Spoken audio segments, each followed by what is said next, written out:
Hello, my name is Christian Alpen and today I'm going to explain the physics engine in Sensomusic Usine Hollyhock.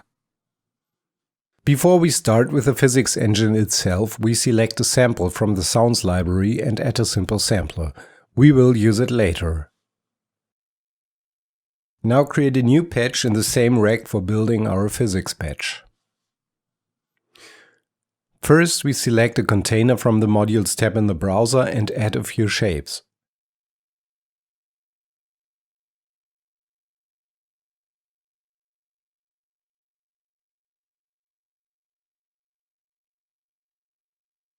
As you see, the shapes appear outside the container.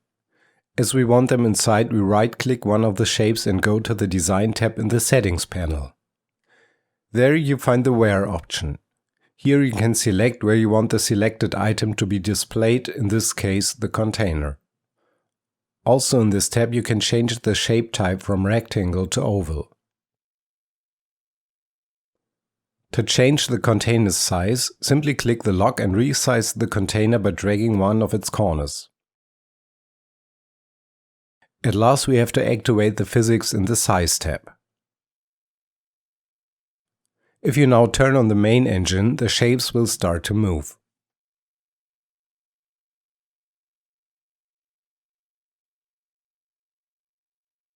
Let's go back to the container and expand the module. Here you find a lot of options to control the physics behavior. We will now add faders to control the physics speed, gravity for the y-axis, friction and elasticity.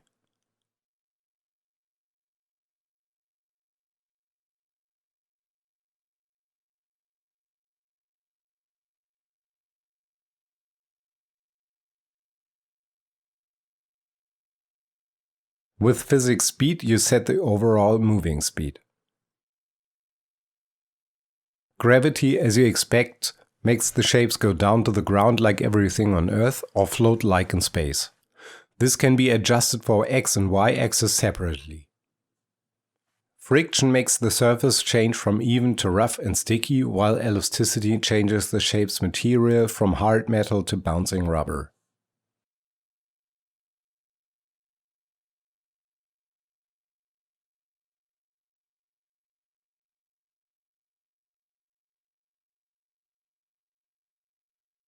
Now we don't want only watch moving objects, so let's add an audio effect to the patch, for example a phaser.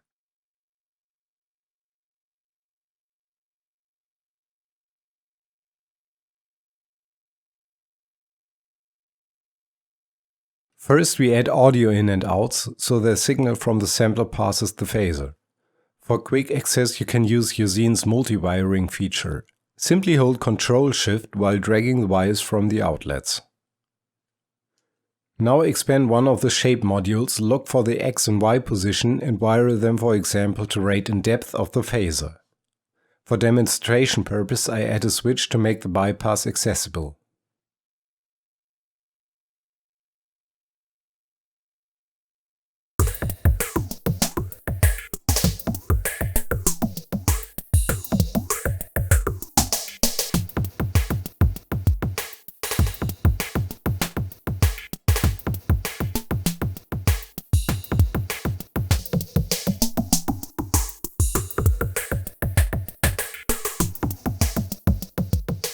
As you see, the rate and depth values change according to the position of the shape.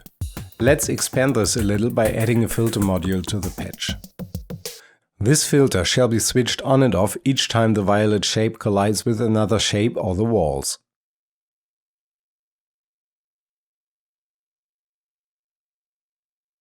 Drag it from the Modules tab right on the audio out wires, so it's inserted into the signal flow. For an optical feedback, we add a switch to the filter's bypass.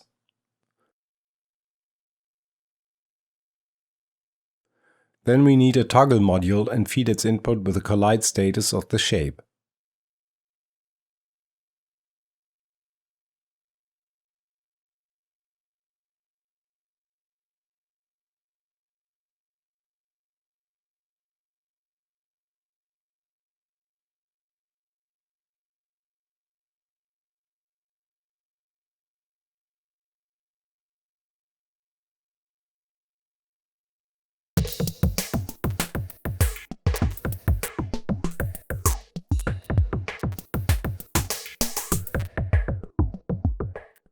You can see the bypass is switched each time the violet shape collides with something else.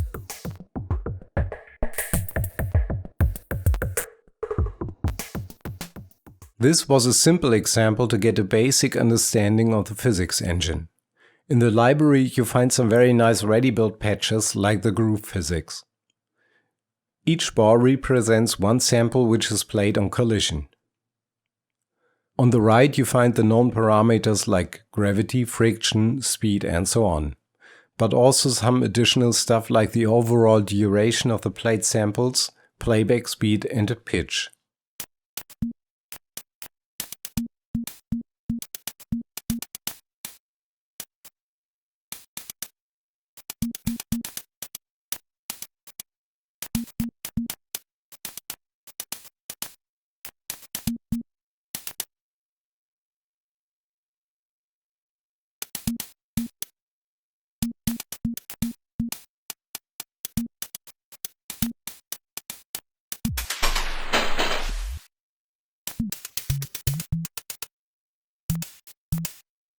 With the numbers at the top you can select pre-configured sample lists.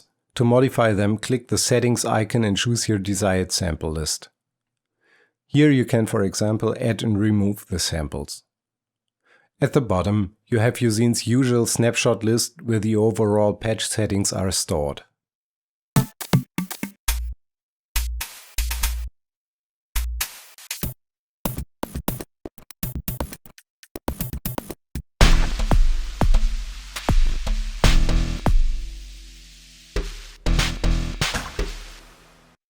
The surround pan symbol is another patch using physics. Here you have two sources moving around 8 destinations, for example an 8-speaker surround setup. By default their movement is controlled via an LFO, but as you might guess you can use the physics instead.